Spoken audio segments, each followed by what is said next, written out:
Hi, I'm Parker Ma. I'm a fourth generation Chinese Canadian. I also consider myself fourth generation, even though my father was born in China, because it was actually my great grandfather who came in 1903, having paid the head tax. And my father would have been born in Canada if it hadn't been for the Head Tax and Exclusion Act. So I identify as fourth generation Chinese Canadian, and I'm active in the community of young Chinese-Quebecers here in Montreal, and also through my involvement with the film Being Chinese in Quebec. My name is William. Ging Wee Dere in Chinese is De Ging Wee. And I used to work for the railroad in the fine tradition of Chinese Canadians, but now I'm retired. I'm presently working on a book project, and I have three main themes for this book. The first is my participation involvement in the Quebec social movements in the 1970s, my participation in the 2 decades long Redress Movement for the Head Tax and Chinese Exclusion Act. And the third theme is to look at my own personal cultural identity and development and the struggle for a sense of belonging. Growing up, what social movements did you observe around you? And from there, what movements did you get involved in, and why did you get involved in them? I was very much influenced while I was in high school and in early days of university by the anti-war movement, the movement against U.S. aggression on the people of Vietnam, Laos, and Cambodia. I was also influenced by the Cuban Revolution. But in those days, I started reading about China, the Chinese Revolution, and I think that probably had the biggest impact on me. I read Red Star Over China by Edgar Snow. And then in the late 60s, mid to late 60s, there was the Chinese Cultural Revolution. And I think the politics of the Cultural Revolution inspired a lot of young people over here in the West. When I was in university, I got involved with the anti-Vietnam War movement. I supported various third world struggles, South Africa, Palestine, struggles, liberation struggles in Asia, Africa, Latin America. I got involved with China friendship work because at that time China was being isolated by most of the Western world, hoping that by its isolation the Chinese Revolution would collapse in the same way the United States is still doing with Cuba today. So I got involved with making the Chinese Revolution and Chinese people known here in Quebec and in Canada. So of course, there was also the Quebec national question. And I remember when I finished writing my final exams, I attended a workers' rally at the Maurice Richard Arena in May 1972. And it was in the midst of a 2-week general strike. There were over 300,000 workers that went on strike. And I guess it's similar to what happened 40 years later with the student movement back in 2012. But in those days, it was really, it had a big, huge impact on Quebec society. Repression was rampant in the wake of the terrorism of the FLQ. The union leaders were jailed, the community activists were jailed. So that had a big influence on me, what was going on in those days.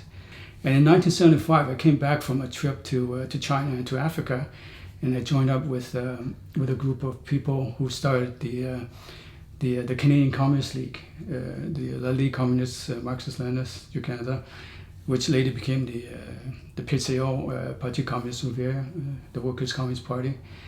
And because when I was in university, I started studying Marxism-Leninism, and I came to a conclusion that this was the only ideology that could explain what was going on in the world at that time, and also offer the solutions.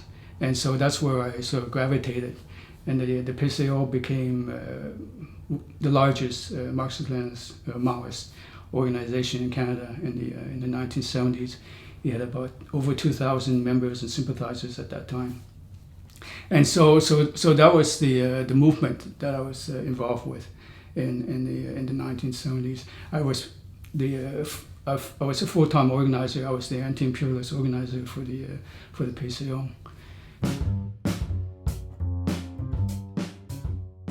You talked a little bit about your beginnings as an activist and as a social organizer. Let's move on. Maybe perhaps talk about the social movement that you've been most involved with, probably, which is the Redress Movement. In the early 1980s, the Marxist-Leninist movement collapsed, and I had left the PCO around that time as well, due to some political differences. But at the same time, we were all getting into our 30s in terms of age, and people wanted to start families, they develop relationships. It took me a few years after the collapse, after I left the party, in order to get my bearings. And in this process, I guess I started looking at our own community, but I started with my own family because my father passed away in 1982.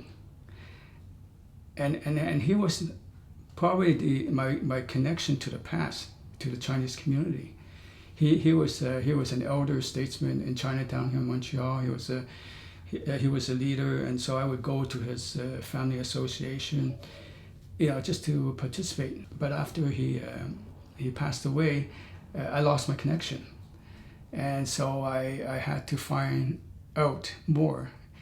Then that's when I discovered the head tax and the Chinese Exclusion Act. After 10 years of social and political activity, I had no idea about these two racist laws that lasted 62 years of Canadian history. So then I said, geez, there's something here that I need to do something about. So I threw myself wholeheartedly into the redress campaign.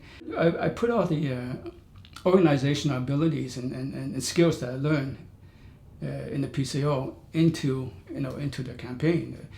The United Front, winning over as many people as possible, doing agitation propaganda, holding concerts, having kitchen meetings with families of head taxpayers. But maybe I should just give you a little history. In 1885, after the completion of the CPR, the Chinese workers who built the CPR out in Western Canada, they were all expendable. There was massive unemployment. And so the government wanted to kick them out of the country. But Chinese, being resourceful people, decided to stay and bring their families over. So in 1885, the government imposed a $50 head tax for every Chinese entering into Canada. That didn't stop the Chinese from coming in. Then they raised it to $100. And then in 1903, they jacked it up to $500 per person. And so altogether, from 1885 to 1923, 81,000 Chinese immigrants had to pay a total of $23 million in face value, which could be, I don't know how much, $1 billion today if somebody did the actual calculations.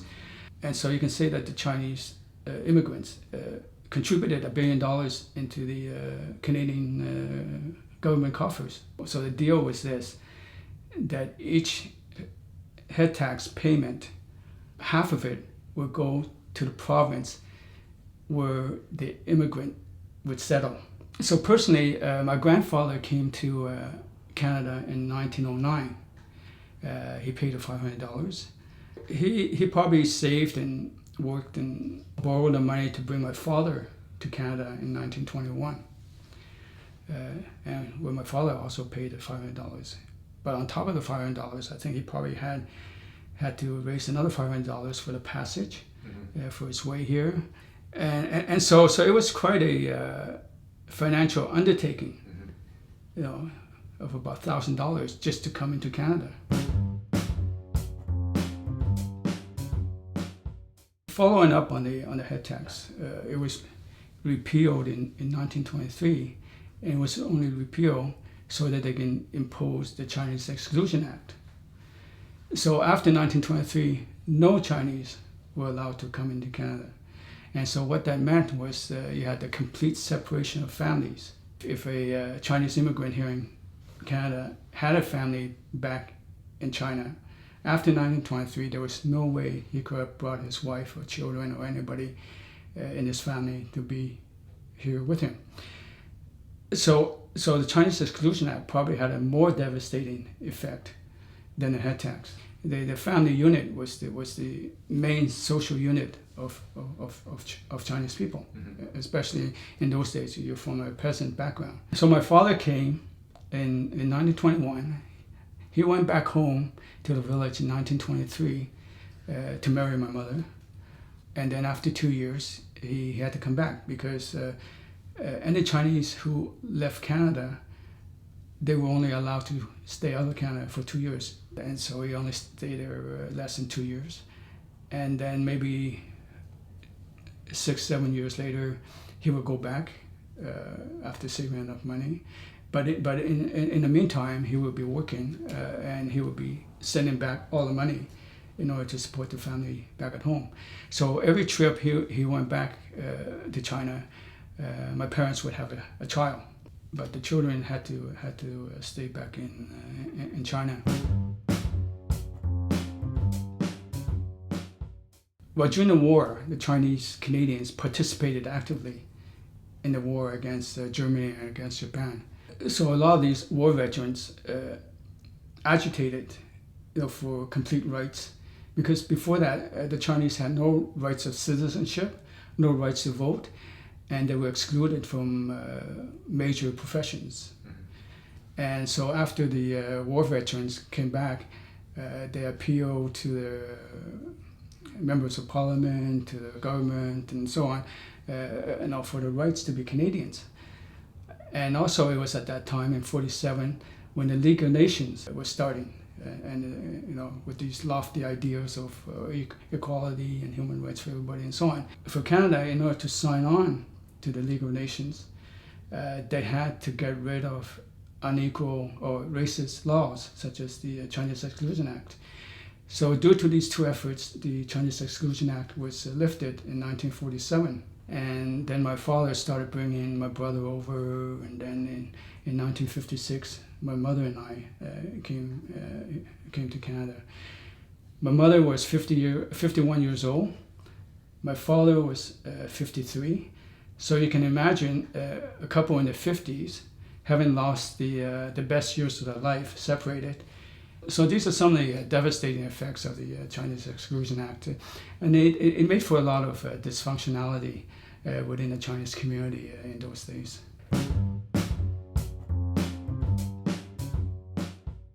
And leading up to now, so fast forward about 20 years later in the early 80s, what were you fighting for? In 1984, there was a Mr. Mack in Vancouver, and he was very impressed with the Canadian Charter of Rights and Freedoms. And so he approached the NDP Member of Parliament in Vancouver, Margaret Mitchell. And he said to Margaret, now that Canada has entered into a new era of human rights with the Charter of Rights and Freedoms, then I believe the Chinese Canadians should be welcomed into this new era by redressing past wrongs, which was the head tax and the Chinese Exclusion Act. And so Margaret Mitchell raised the issue in Parliament, asking Parliament to redress these 62 years of racist history. That's when the movement started. I got involved here in Montreal. The CCNC, Chinese Canadian National Council, took up the issue. We started signing up head tax families. I think we signed up about 350 head tax families here in Montreal. And we started educational campaign, talking to the community to make them aware of what was going on, talking to the head tax families to get them to realize that what they're fighting for is justice. That's how the whole movement started, and there were very like-minded people throughout the Chinese community right across Canada. But we were still small in numbers.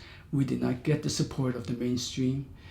We did not get the support of the mainstream press, media, and so it was an uphill struggle.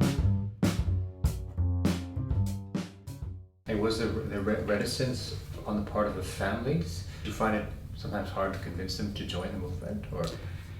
Some families, yes, and others, no. Others got very much involved, like James Wing, who was a head taxpayer. He got very much involved with our campaign. But some families, yes, they were very reticent. A lot of people had this ancient peasant mentality of not questioning authority, that being afraid of authority. Especially immigration authority, because a lot of them had to do all kinds of things in order to get into Canada. Yeah. They had to make up stories.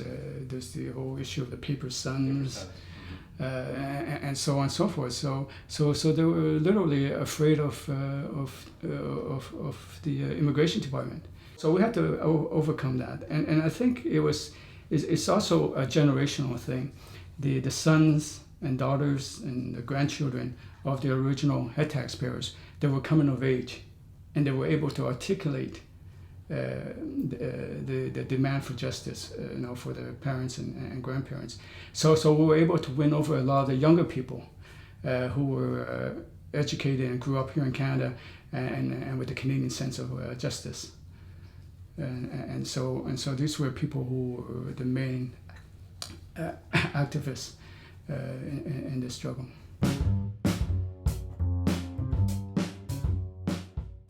You collected all these signatures. You got the support of the families. What did you then do with this support? Did you take it to the members of parliament? Did you find, what obstacles did you come up against there?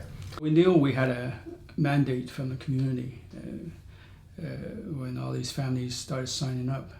So we started approaching the government.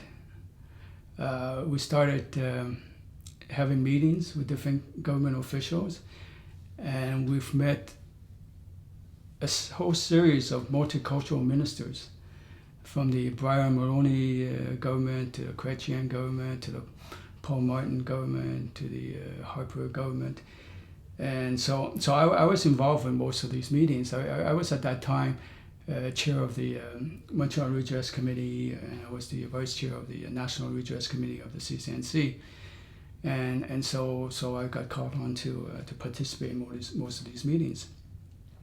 And we got a lot of platitude from these ministers. But then they started using the so-called division within the community. They say, well, not everybody in the Chinese-Canadian community wants redress. What gives you the right to say that you should have this redress and have compensation and so on? So that became the standard answer from the government. I remember having a meeting with Jerry Weiner, who was the multicultural minister at one time, and he said to me, the only way you can get the government to move is to light a fire under their pants. And so I said, that's a very good advice from Jerry Weiner, but he's the minister, and he still didn't have the power. Mm-hmm. And I realized a little bit later why, because it was the civil service, it was the advisors. They had given redress to the Japanese Canadians for the retention in the concentration camps during the Second World War, which was a very good thing. Brian Mulroney stood up in Parliament and apologized to Japanese Canadians. But then the bureaucracy kicked in. They didn't realize how much the payout would be. Originally they estimated a low number, but then it just shot up. And so the bureaucracy got burnt, and they said, well, we're not going to do this again. We'll give in to the Chinese Canadians. Who knows how much money they're going to be asking for. Mm-hmm. And so that was a big obstacle that we had to overcome. I told to these ministers, the only way you can overcome this obstacle is for you to have the political courage to stand up for what is right, and not to give in to the expediency of the bureaucracy. And nobody had that courage up until, I guess, 2006. What happened in 2006 then? Paul Martin was in power going up to the 2006 general elections. And the year before, or maybe a couple of years before, we had this so-called sponsorship scandal where the Liberals were giving money to phony PR firms. I wouldn't say that Paul Martin is a stupid man, but he was very stupid when it came to the Chinese Canadian community. He decided to pick out a small faction of the community, and he did a deal with them. He said, I'll give you whatever, $12 or $25 million to play with if you would come out and say you don't want an apology and you don't want individual compensation. And so this small fraction of the community agreed to it. And so when it was made public, the whole Chinese Canadian community became very indignant. And the Chinese media got involved, and they were also very indignant. And so this reflected the whole emotional response that the government got from the on this whole deal that they made. And so there was a wave of support, a huge support, increase in support. So we had to take advantage of that, and so we did, and we pushed the candidates. What is your position on redress now that the whole Chinese Canadian community, it's supporting our demands.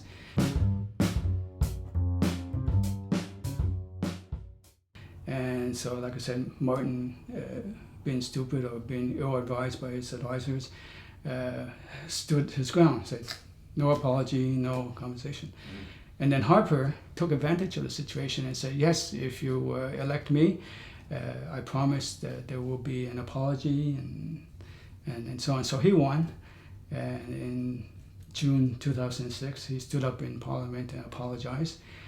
And subsequent to that, the surviving head taxpayers and the surviving widows received financial compensation, but the rest of the head tax families did not. So it was a bitter victory then. It was a half victory. It was a victory in winning the redress for the survivors and winning the apology, but it was not a victory in terms of the head tax families. Well, let me put it this way. The best estimate was that there were payments to 900 people, and the payment was $20,000 each. So the total of that is $18 million. The face value of the head tax collected was $23 million. So I'll have to say that the back in the 1920s. The face value. So who knows what it is today, but the face value is $23 million. The actual amount that was paid out was $18 million. So I can safely say that the government still profited from racism by a tune of at least $5 million, and much more in today's dollars. What was your involvement? What was your participation in this movement? I was the chairman of the Montreal Redress Committee. I was the vice chair in the National Redress Committee, and I was also the co-chair of the Chinese Canadian Redress Alliance, which was later formed to regroup organizations in Halifax, Montreal, Toronto, Quebec City, Winnipeg, Edmonton, and out in Vancouver.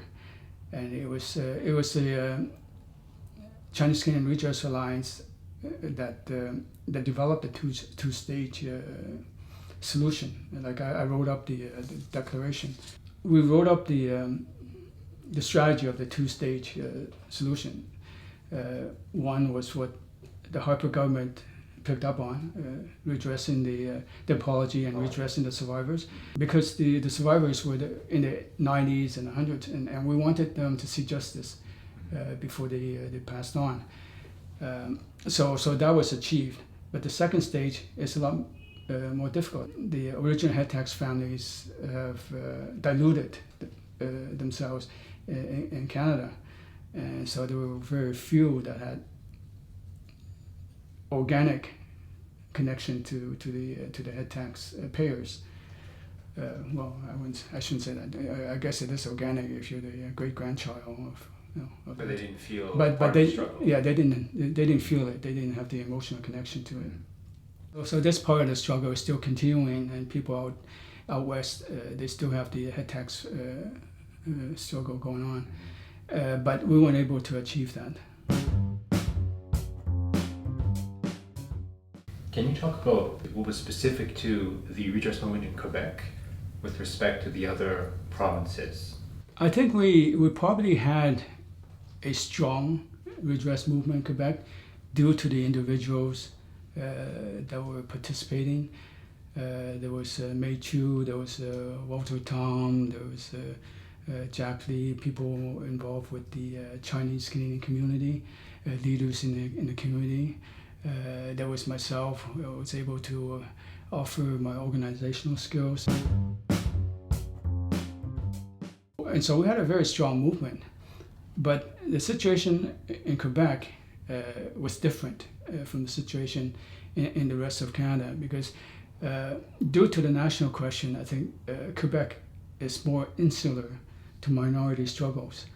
Predominant preoccupation was culture, identity, and language. But for minorities, we can't wait for the majority culture to resolve its issues, and we have to push on, for our own issues, for our own struggles, and so we had to push on for the with the redress, but it didn't get too much traction in the mainstream media here in Quebec. We did get the support of the Bloc Québécois, and I think their support was more in opposition to the government, but nevertheless, I think it was quite significant that we had a strong movement in Quebec, Montreal and Quebec City, because Walter Tom came from Quebec City, and so we had these two major cities in Quebec involved with the redress movement. Thinking back on some of the movements you were involved in, what languages were people participating? The COCo was here in Quebec was a French-speaking organization, and all of its functions, operating functions, were held in French. But because of its ideology, it considered the equality of languages. It put out on May Day an issue which featured about 12 different languages, and they said all these languages should be on a par, and which reflected the working class composition here in Quebec. And so, but I understood what the issue was in terms of the language question, because the majority of people, and also at that time, people perceived Quebec to be an oppressed nation, and that the French language was an oppressed language. So we needed to support its utilization, and I think it's moved on a long way since then, with the French being the working language of the province. What about the redress movement? Was that in Quebec? In what language were people participating mainly, and how did you find that was an advantage or an obstacle? The redress movement was mainly in English. When we spoke to the families, naturally it was in Chinese. Most of our activities were held in English. We had people who could speak French, and we approached French, and all our communiques and statements were put out in both English, French, and also Chinese. But like I said, the reaction from the French-speaking community and the French-speaking media was very lukewarm. Well, it speaks also to the way in which Chinatown and Montreal was actually pretty purposefully limited to a 2-block radius with the construction of the Guy complex and so on. Interesting you bring this up, because I guess in the late 60s, early 70s, the government did a survey as to where to build the Place Guy Favreau. Yeah. And the survey said you will get the least resistance from the Chinese community. So they knocked down blocks of housing and businesses, I guess, from Saint-Urbain to Jamance. Yeah. And then there was even the church there. And then the Palais de Congrès was built south of the southern part of Chinatown, and Guy Favreau, the northern part of Chinatown. Chinatown was literally shrunk in half. And then in the early 80s, the city passed a bylaw, 6513, limiting expansion of Chinatown east of Saint-Dominique. So we organized protests, and we even held a demonstration. And due to these protests, we actually won a small victory. We won an additional 200 feet, and so we got some businesses built in that block. You know, we had these warm platitudes from the city, you know, how they respect the Chinese community and so on and so forth. But then really nothing much happened. Although we were able to bring the Chinese hospital back to Chinatown. When I was the vice president of the Chinese Family Services, we set up a committee to bring the hospital from up in Saint-Denis down to Chinatown, and we were able to get some land from the city to build the hospital there. So that was one success.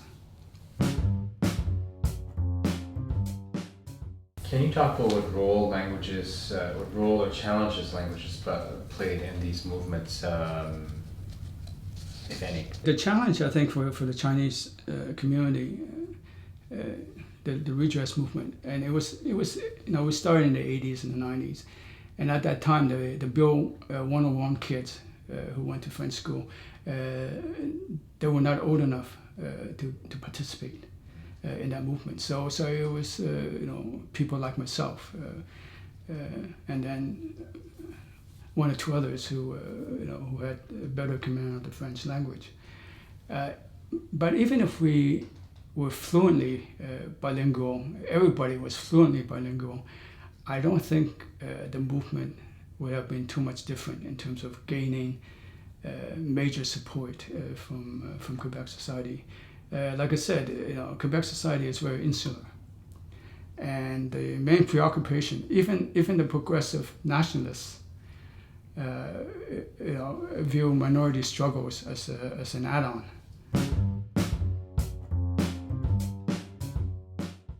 If you give one piece of advice to social movement activists of today, what would it be? The only thing I can say is, learning from my own experience, is to know yourself, and to know your struggle, so that you can participate in it wholeheartedly. You should stand up and take action, but at the same time, you have to question authority. If you don't question authority, then they can use their positions to you know, to put you down. That's all I can say, is that just be true to yourself and stand up and speak out.